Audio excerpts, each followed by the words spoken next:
This news just broke, May 23rd. There's this group. They made a lot of claims. And this group says that eating a low-fat diet will increase your risk of diabetes.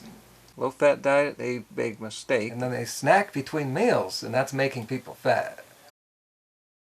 They call for a return to whole foods, such as meat, fish, and dairy. Do you want to see these experts? They are experts. Let's take a look. Back to this report. Here's the director. And then we've got all these experts. These are trained, formally educated people.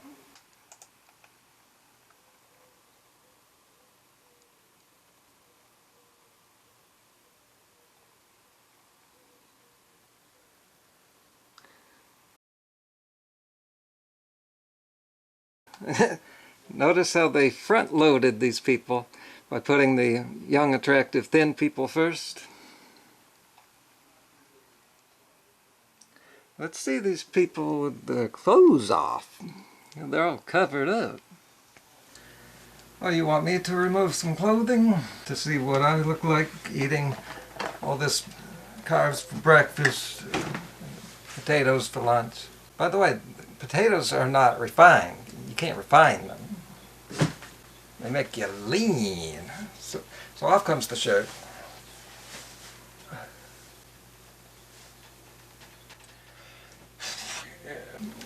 Oh, the pants too.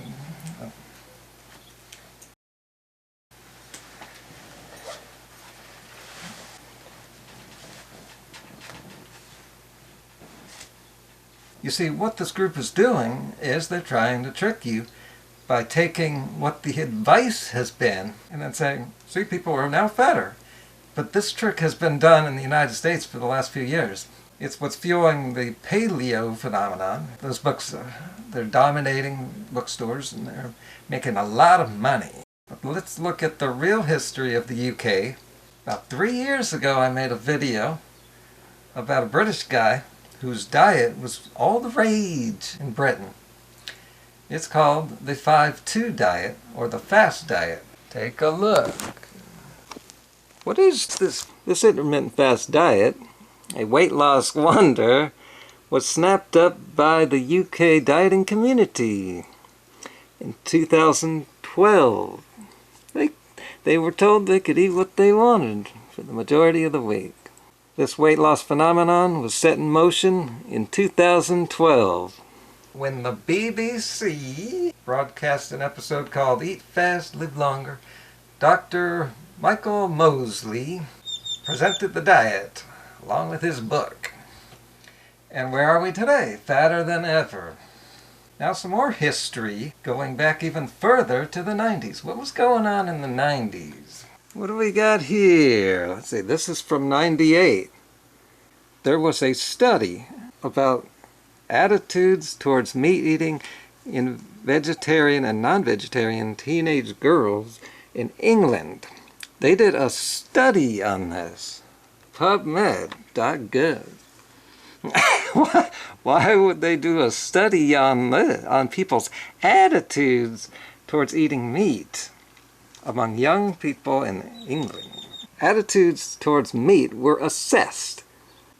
We speculate on possible reasons for the current popularity of vegetarianism in teenage girls.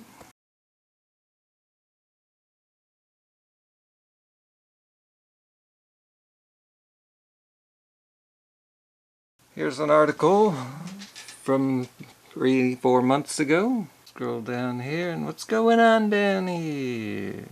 Fruit juices have also come under fire in the UK in the so-called war on sugar of recent years. Then where are we now? And they also say, eating fat does not make you fat. Well, it helps, because what goes along with all that sugar is always fat. The problem is not sugar. The problem is where people are eating their sugar from, and it's junk food. Not only is junk food not real food, but is loaded with fat. The fat that you wear has to come from somewhere. Now this is another video where it might help for me to bring in some science. And I don't really do that much. Look at this desert I'm walking through. Oh.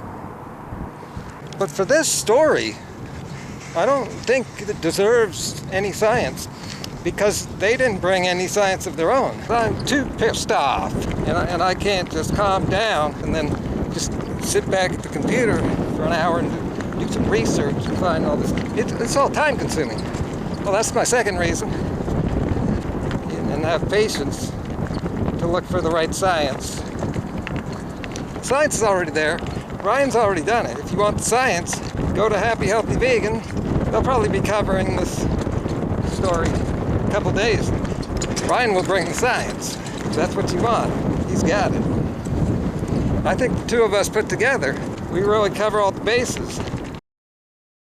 If that weren't enough to show you how much bullshit this is, how about the fact that my circles, going 6 years back with Durianrider, has been debunking this bullshit for the last 6 years. They're repeating the same stuff, using the typical half-truths, false accusations. I just don't have the time to spend on any one video, especially this one, because I got so many other videos that I have to get up soon. I actually have another one concerning Tana. It's important to do this. There's some information there that no one's ever seen this before. I got to do that while Tana's still being talked about. And then it's been about a month since I did a video on what I eat. And I got some stuff I haven't said that I just can't get to. And then there's a video I've been putting off for a couple of months that ties into my book, having to do with the science and why humanity should be vegan. And it's not just for the animals. There's been an overemphasis on that lately. I'm doing it for the animals. That suggests that the diet is a sacrifice, when it is not. And that's what this video is going to show. If my videos are not convincing, you think I should add more science, then post a comment below about that. I've never gotten any comments about that. So I figure my videos are fine at helping people see the truth, because I can bring the science. I got plenty of science in my book. I think that once you've watched enough of my videos, Happy Healthy Vegans videos, and have read my book, that you will never be fooled again by this kind of corruption. You will know for sure how to eat, and you'll be able to spot the corruption easily. And you'll never be confused again. Thanks for watching. Thumbs up. Share this video around. The sharing is working. It's how people are going to see this video. Otherwise, they just will never find it. Thanks for all your support. Let's see if we can change the world a little bit more.